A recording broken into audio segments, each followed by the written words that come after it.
पर्वत की चोटी पर मंदिर, लाखों लोगों का हुजूम वहां पर था, हमें कल्पना नहीं थी। लाइन में खड़े रह गए क्योंकि सबसे बड़ा भाषा का प्रॉब्लम। हम उनको कहा बोले कि भाई हम जैन साधु हैं और हमको मंदिर में दर्शन करना है।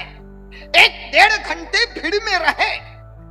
कोई यूपी का पुलिस होगा, पुलिस ने कहा, वो हिंदी समझता था, महाराज ऐसे खड़े रहोगे तो शाम तक नंबर नहीं लगेगा।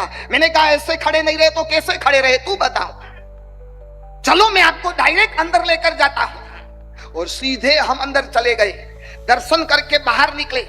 कहा जाता है कि वाल्मीकि ऋषि ने ये मंदिर बनवाया था, सरस्वती जी की स्थापना करवाई थी। और तेलंगाना में जब नया बालक स्कूल में पहली बार एडमिशन लेता है तो सबसे पहले इस सरस्वती के दर्शन करते हैं और वहां पर पाटी पेन देते हैं, स्लेट देते हैं और फिर वहां से लिखने की शुरुआत करते हैं। इतनी आस्था, इतनी श्रद्धा। दर्शन करके बाहर निकले, कोई आदमी मिला जो हिंदी जानता था और पूछने लगा, महाराज तुम कौन हो? तुम कौन? हिंदुस्तान में भी करोड़ों लोग हैं जो जैन साधु को जानते नहीं हैं। मतलब हमने महावीर को, महावीर के सिद्धांतों को 4 दीवार के बीच कैद कर दिया है। गौतम बुद्ध और भगवान महावीर दोनों समकालीन थे।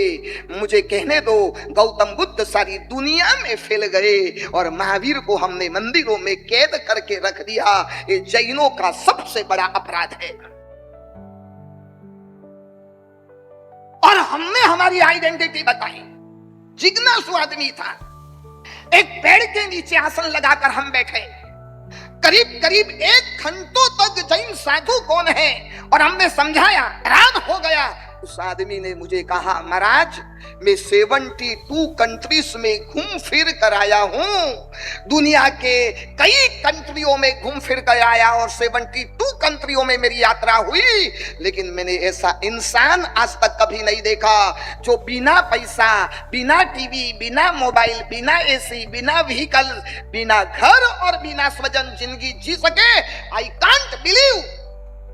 मैं ये बात स्वीकार करने को तैयार नहीं हूं, लेकिन आपको देख रहा हूं ना, और ऐसे जैन साधु इस दुनिया में विचर रहे हैं। उस आदमी ने मुझे कहा, महाराज यदि ईश्वर मेरी बात सुने ना तो ईश्वर को मैं कहूंगा अगला जन्म मुझे हिंदुस्तान में देवे।